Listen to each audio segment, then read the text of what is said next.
October 27 to October 29, which is coming next week. We are extremely happy and delighted to have with us our partner Goodweave, with whom I want to have a conversation about the session they are co-hosting with the Global March on exploring best practices to eliminate child labor in the supply chain next week on October 28th at 2 p.m. So let me quickly introduce our colleague from Good Peeps, Sylvia Mera, Director of Apparel Program. Welcome, Sylvia, and great to have you with us on this LinkedIn Live to have a conversation regarding the session you are co-hosting with the Global March. Thank you, Vivek. Yeah. So before getting into the detail of the session, I wanted to really understand the kind of work would be doing and on the ground, and the idea behind exploring the specific word exploring the best practices. So idea behind the reason of being exploring the best practices given the good experience of elimination of child labor. So could you tell us more about could we work vision and mission, and give some glimpse about the real work could be going on the ground? Sure, absolutely. Hi, everybody. Glad to be here. Goodweave International is a non-profit organization, and it was founded in 1994 by Nobel laureate Kailash Satyarthi. Our mission is to end child labor in global supply chains permanently, and we have a vision of a world free of child labor. We want children to be in school where they belong and not in work sites. Our mission, we move forward with our mission through a market-based and holistic approach, which we've been developing and refining for over 2 decades now. We are also very well known in the market for our label. It's a Goodweave trademark that can be found on select products such as rugs and home textiles, and is the best assurance that the products are made without child force and bonded labor. But how do we get to this result? As I mentioned, we work through an holistic approach. It always starts with engaging market players. We work with brands and suppliers. We work with over 180 companies that import goods from countries like India. And we make sure that they commit to map, bring visibility to their supply chains, and also monitor the supply chains down to the subcontracted and home-based work sites. And this is really something that I think makes us unique, because our teams are embedded in the communities that we serve. We're very close to the supply chains under our purview, but we also give great importance to remediation and prevention of root causes of child labor. For example, through our work in 55 child-friendly communities that we run in India. And these are communities where we work with parents, we work with schools, educators, local governments to support, to strengthen their support of children's education. And I think that when you start seeing parents' attitude change toward children's education, especially girls' education, then you see a real impact on the ground. But to have that, you need to have a model that starts from the market sector, from the market power, and goes all the way down to empowering the local communities that make the products we buy every day. Yeah. So yeah, thanks, Sylvia, sharing about the work we're doing. So can you give some example, the kind of work in terms of kind of intervention Goodweave is, running on the ground, and how this intervention helping in terms of preventing and elimination of child labor. Like you mentioned about when awareness of parents increase, then there is a real change on the ground. So could you highlight, talk about more on the kind of work on the ground? Yeah, absolutely. Yeah, sure. So I will start with some example from our supply chain work and also some example of our work in the communities. Yeah. So as I mentioned, we have a team that monitors supply chains. So this Okay. means that our team is skilled not only at understanding where the work sites are, the primary work sites, also often called tier one work sites. These are the work sites that usually are directly linked to the buyers based in countries like, the United States or Australia or the European Union. So there is usually a direct link with these work sites, but then often companies lose visibility beyond those work sites. And so our approach on the ground is to make sure that our auditors and inspectors map the full supply chain, map all the linkages that exist between these primary sites and their subcontractors, as well as home-based work sites. And this is really hard work. I described it in 5 seconds, but it's really something complex. It takes a lot of time to accomplish and a lot of trust building. And that work with the suppliers has to happen on the ground. The trust building, the communication, the information collection, the vetting, all needs to happen on the ground. Now, when we are able to identify cases of child labor in these work sites, and I should specify that very often the majority of these cases are not in the primary factories. It can happen Mhm. still, but often these cases are found in subcontracted tiers that were previously not monitored by traditional audit frameworks. When that Yeah. happens, we also have a remediation led approach. We work with suppliers to remediate cases. We do not believe that terminating business with the supplier is the way to go. We think that children need to be supported. And because we have these communities, we have these facilitators embedded in the communities, we are able to support the families on a case-by-case basis.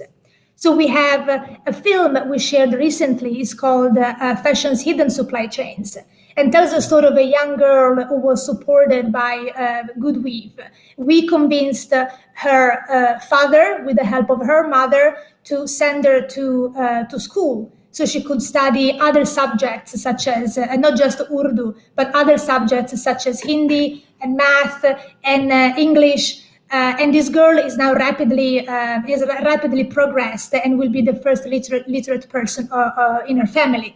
So we see that a great success. So this is one example, but as I said, we're proud to have rescued over 8,000 children from child labor since we started our work. Okay, so it's like a mountain task, because what you are mentioning, like going beyond like primary tier of the supply chain, it always a very difficult. And as we all aware that this year, 2021, we declared as the International Year of the for the elimination of child labor. So, how do you see the role of stakeholders, especially the businesses and civil society? And if we can also explore like industry association and government, how these stakeholder can come together, you know, Yeah. to prevent these kind of incident, child labor incident, within the supply chain. So, could you share your thought? What opportunity do you see on that front, specifically in regard of this year being International Year of Elimination of Child Labor? Yeah, definitely. That's why we are quite excited about having this session at the CRB conference on child labor. It's very timely, being 2021 International Year. I would also like to remind that the goal, one of the goal of having this year, the International Year declared, is that relevant stakeholders, need to do whatever necessary to advance reaching target 8.7 of the United Nations Sustainable Development Goals, which includes the abolition of modern slavery, human trafficking, and ending child labor in all its forms. So I think it's a great commitment. It's also quite disheartening, although not completely unexpected, that a recent report by the ILO and UNICEF highlighted the increase in the number of children in labor worldwide, 160 million, so an increase of 8.4 million in the last 4 years. So what do I think? I think that this is really a reminder for everybody that our work isn't finished until every child is given an opportunity to access education and not work. Our job isn't finished. And there are some stakeholders that really can make an impact on the lives of these children. You mentioned some of them. You mentioned governments. There are governments in the sourcing countries that could work on closing loopholes that protect informal workers. Often these workers do the same job, the same work, with the same skills of formal workers, but they're not protected. Um, there are also possibilities, from governments to legislate, to strengthen human rights due diligence regulations.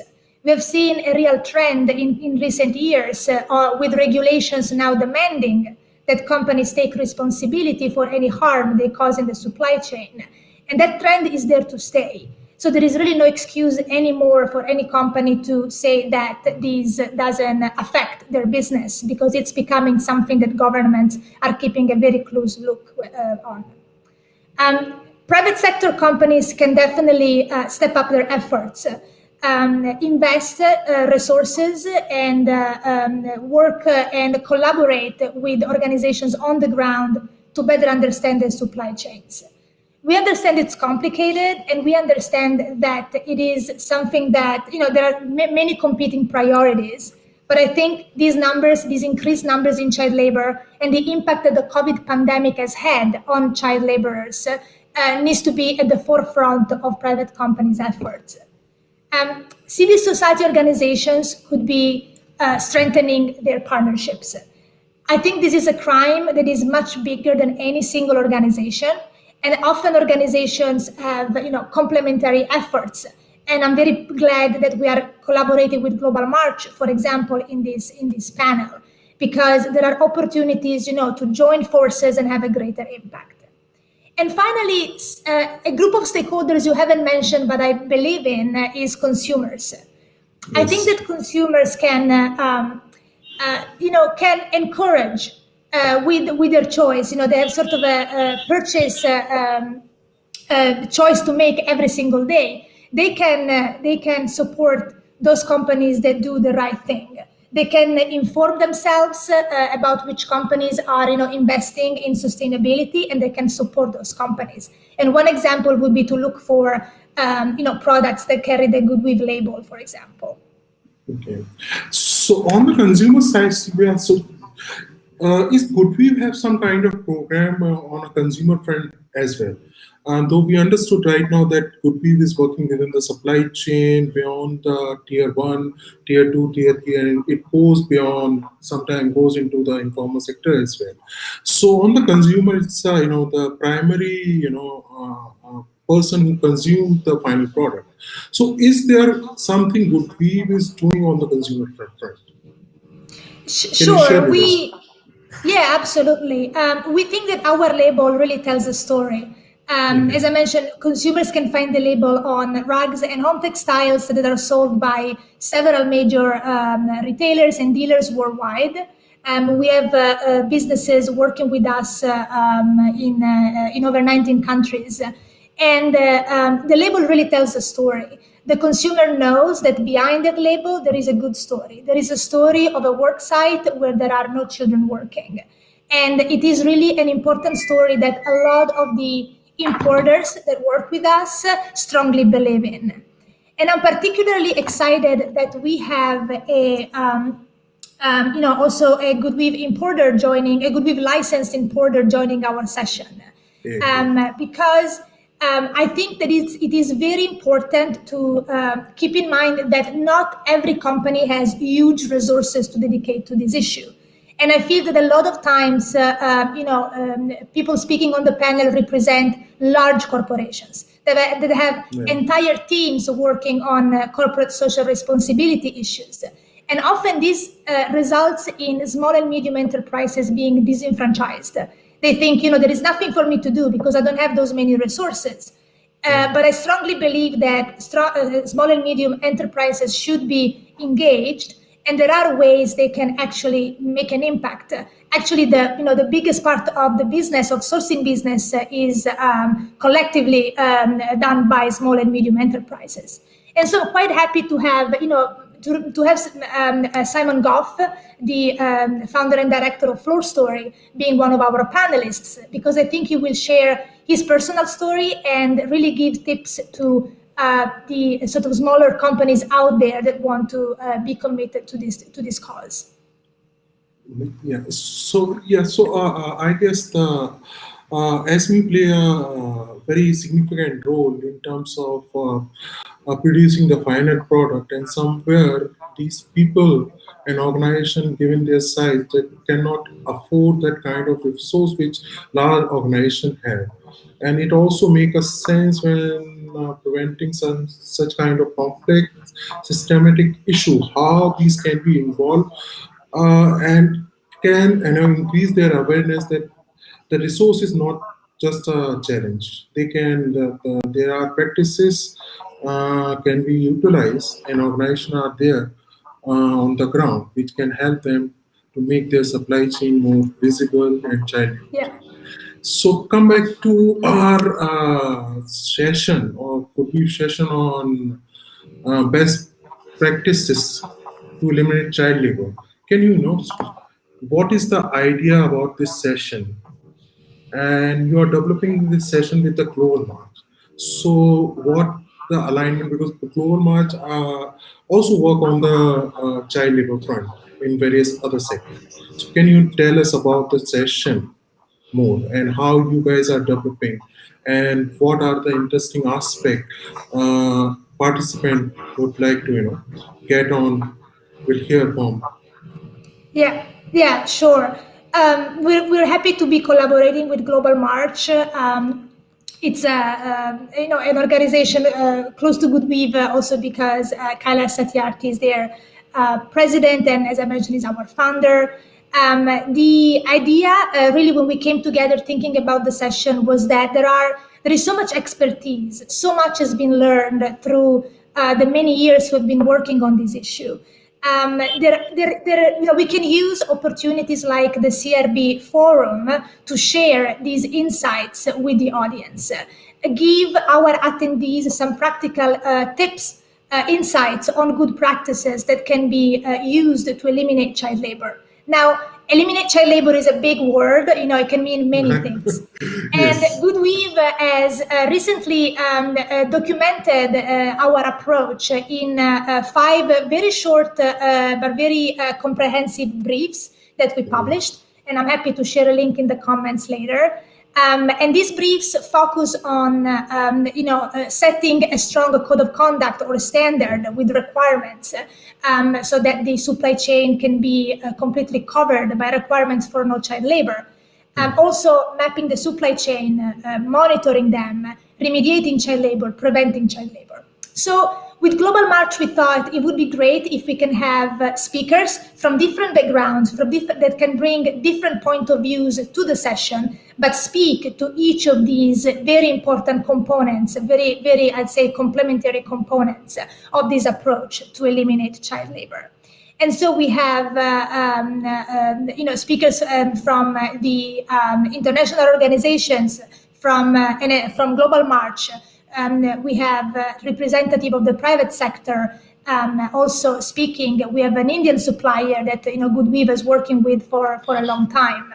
I think that the goal is really to discuss mechanisms and practical ways, good practices to address this issue from all these different points of view.